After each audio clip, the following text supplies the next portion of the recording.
ఈ Paytm batch అంటుంది కదా, మహిళలపై ఆకృత్యాలు పెరిగినాయి అని. మహిళలపై ఆకృత్యాలు పెరగడం కాదు, భయపడి చేస్తున్నారు. మొన్న రీసెంట్గా చూసాము, ఒక 4 ఏళ్ళ బాలికని రేప్ చేసి పారిపోతుంటే ఎక్కడ బాబు గారు ఆనాడే చెప్పారు, ఆడపిల్ల మీద తన మన అనేది ఎవరు ఉండదు, ఎవరు వేసినా సరే వాడికి చివరి రోజు అని. నేరస్తులు భయపడి వాళ్ళుగా సూసైడ్లు చేసుకొని చనిపోవడం జరుగుతుంది.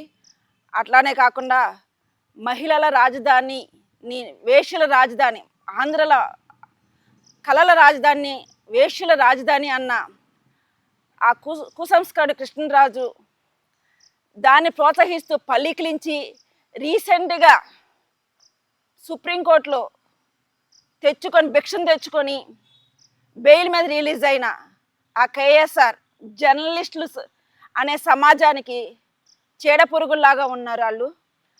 రీసెంట్గా ఇవాళ మార్నింగో చెప్పి 70 సంవత్సరాలు నన్ను ఇలా చేశారని ఏడుస్తున్నాడు కదా.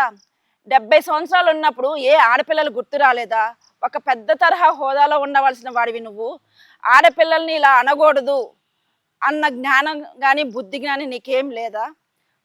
కేఎస్ఆర్ దొంగ ఏడుపులు ఏడుస్తూ ఇంకా మభ్య పెడతానికి ఏమని చూస్తున్నావు? నీ వయసుకి తగ్గట్టుగా మాట్లాడు, నీ వయసుకు తగ్గట్టుగా ప్రవర్తించు.